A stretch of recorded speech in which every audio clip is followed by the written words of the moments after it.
Musi river front development project, దీనినే short గా ఎంఆర్డిపి అని అంటాము. ఈ ప్రాజెక్ట్ యొక్క ముఖ్య ఉద్దేశం ఏమిటంటే మూసీ రివర్ లో ఉన్న డ్రైనేజ్ అండ్ పొల్యూషన్ ని రిమూవ్ చేసి దాన్ని ఒక బ్యూటిఫుల్ రివర్ గా తయారు చేయడం.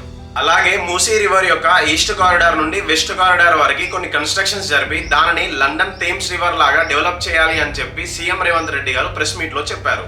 అసలు ఈ మూసీ రివర్ డెవలప్మెంట్ కి ఎంత బడ్జెట్ అవుతుంది, అలాగే మూసీ రివర్ డెవలప్మెంట్ అంటే ఏమేం చేస్తారు, అలాగే ఈ ప్రాజెక్ట్ డెవలప్మెంట్ వలన అడ్వాంటేజెస్ ఏంటి, డిసడ్వాంటేజెస్ ఏంటి అనేది ఈ వీడియోలో మీకు క్లియర్ గా చెప్పబోయే ముందు నా ఛానల్ ని మీరు సబ్స్క్రైబ్ చేయండి.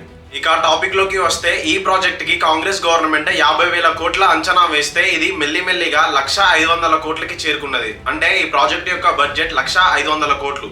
అసలు ఇంత ఎక్కువ బడ్జెట్ తో ఏమేం డెవలప్మెంట్ చేస్తారంటే, ఈ ప్రాజెక్ట్ యొక్క ప్లాన్ ప్రకారం 16 నుండి 18 హెరిటేజ్ బ్రిడ్జెస్ ని నది ఒడ్డు పైన నిర్మిస్తారంట. అలాగే నదిలో ప్రవహించే పొల్యూటెడ్ వాటర్ ని శుభ్రం చేయడానికి సీవేజ్ ట్రీట్మెంట్ ప్లాంట్ ని నిర్మిస్తారంట. నది ఒడ్డున అక్రమ నిర్మాణాలను తొలగించి ఐటీ హబ్స్ ని, రీక్రియేషనల్ పార్క్స్ ని నిర్మిస్తారు. అలాగే సిటీ సెంటర్ నుండి ఓఆర్ఆర్ కి కనెక్ట్ చేసే విధంగా రేడియల్ రోడ్స్ ని నిర్మిస్తారంట.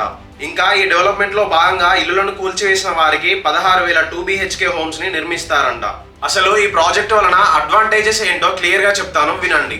మూసీ నది ఒడ్డున వాటర్ ని ఫిల్టర్ చేసే సీవేజ్ ట్రీట్మెంట్ ప్లాంట్ ని నిర్మించడం వలన హైదరాబాద్ కి మేజర్ వాటర్ రిసోర్స్ గా మూసీ నది మారుతుంది. అలాగే హెరిటేజ్ బ్రిడ్జెస్ ని నిర్మించడం వలన హైదరాబాద్ కి టూరిజం పెరుగుతుంది. ఇంకా ఐటీ హబ్స్ ని నిర్మించడం వలన ఎకానమీ కూడా పెరుగుతుంది.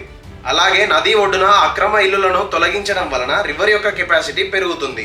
కాబట్టి వరద నీరు సిటీలోకి ప్రవహించకుండా ఫ్లడ్ ప్రొటెక్షన్ గా పనిచేస్తుంది. ఇప్పుడు ఈ ప్రాజెక్టు వలన డిసడ్వాంటేజెస్ ఏంటో క్లియర్ గా చెప్తాను, వినండి. ఈ ప్రాజెక్టు వలన కూల్చి వేసిన ఇల్లుల ప్రజలు ఆర్థికంగా నష్టపోతారు. అలాగే ఈ ప్రాజెక్ట్ యొక్క బడ్జెట్ 1,500,000 కోట్లు అయితే కాంగ్రెస్ గవర్నమెంట్ ఎక్స్ట్రా 4,000 కోట్లని వరల్డ్ బ్యాంక్ నుండి లోన్ తీసుకుంటుంది. ఈ ప్రాజెక్ట్ గురించి మీరేమనుకుంటున్నారో కామెంట్ చేయండి. అలాగే వీడియో ఇన్ఫర్మేటివ్ గా అనిపిస్తే సబ్స్క్రైబ్ చేయండి.